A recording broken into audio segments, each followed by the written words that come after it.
Since my videos keep getting taken down when I call out my own people, let's try this shit again.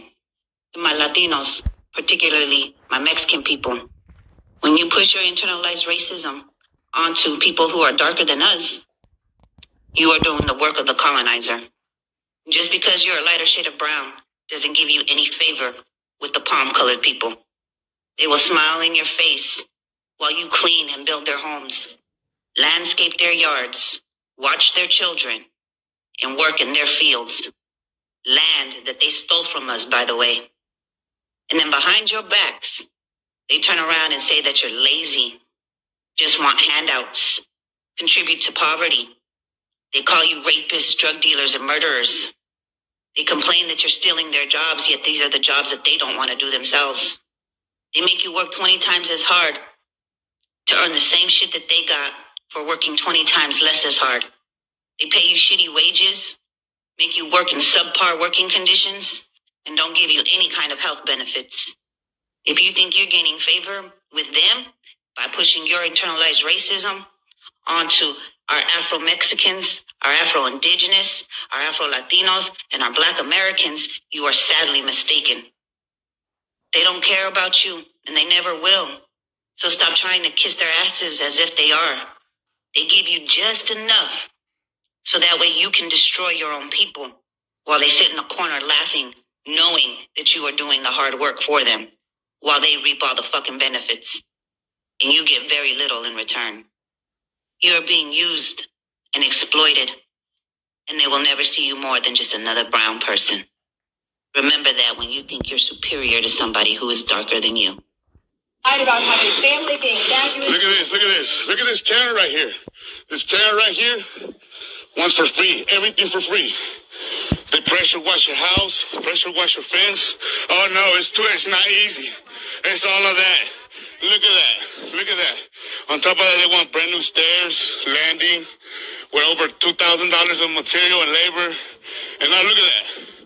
Wants to sit like a Karen and trying to threaten me that I got my receipts. You haven't even paid for none of this. I got my receipts. I got on my Home Depot invoices. I have the invoice on there. It's fine. I have all these barcodes. I got these barcodes. These barcodes. These barcodes right here. Yeah? See that? It's fine. It's fine. You see this? Okay, then let me tear it down. If I'm not licensed and insured, I'm tearing it down, and that's it. You know what I mean? It's going down, man. It's just going down. You are not insured or licensed. Look at this, and she just smacked me right now. I have the recording. Yes, she did touch me. I did not touch you. Yep. Yes, I have. I did not recording. Yep, and she's got my saw. She don't want to give it back to me. No, she just.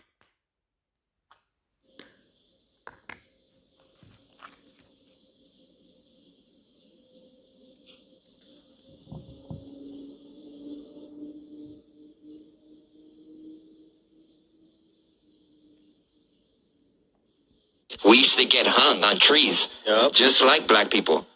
We're the same. We used to get all the shit. We used to get hung for the dumbest things, homie. For correcting a little white kid on not using bad language, for looking at a white lady wrong.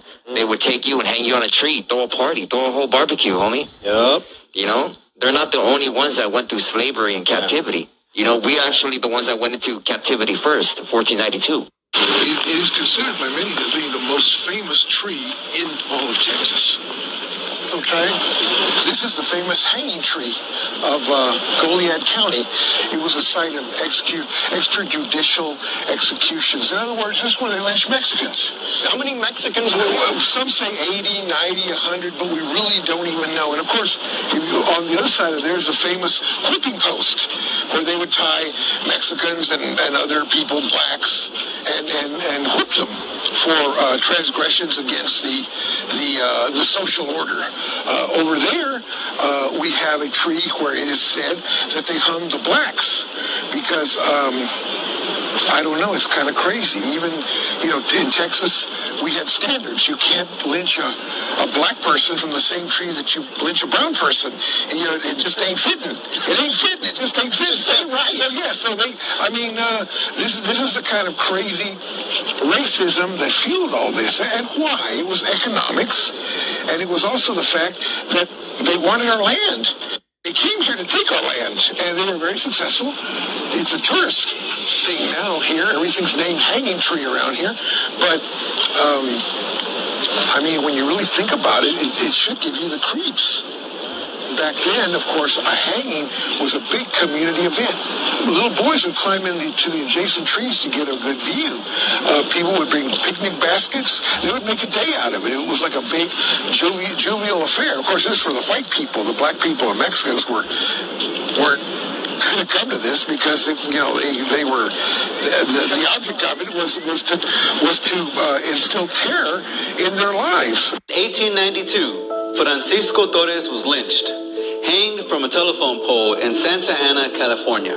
In the summer of 1892, Francisco began working under ranch foreman William McKelvey. On July 30th, McKelvey was ordered to deduct a $2.50 poll tax from Francisco's check that totaled $9 for 6 days of work. The next morning, Francisco confronted McKelvey, demanding all of his pay. A physical altercation ensued between the two, resulting in the death of the ranch foreman by Francisco. Francisco fled the area, but was later found and returned to Santa Ana. He claimed that he acted in self-defense after McKelvey attacked him and drew a pistol on him.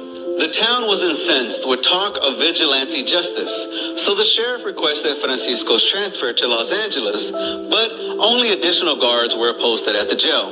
On August 18th, Francisco's attorney requested a change of venue to secure a fair trial. News reports reveal how the trial became racialized between Anglos and Mexicanos.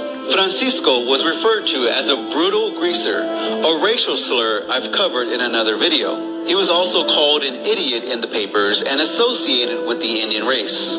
On August 19th, a mob stormed the jail, bound and gagged Francisco, dragging him outside where he was lynched. A placard was pinned to his chest reading, "A change of venue."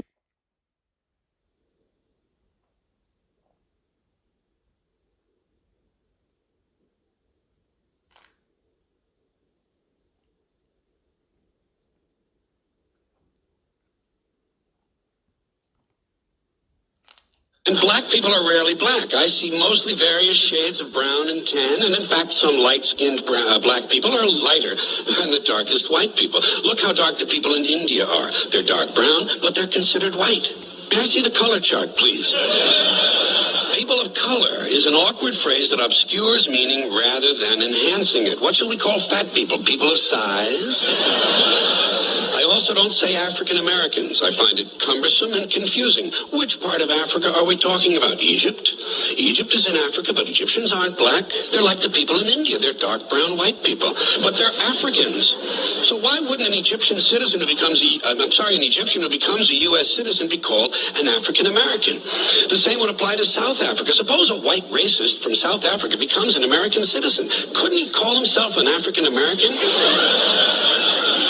If for no other reason than just to bother black people.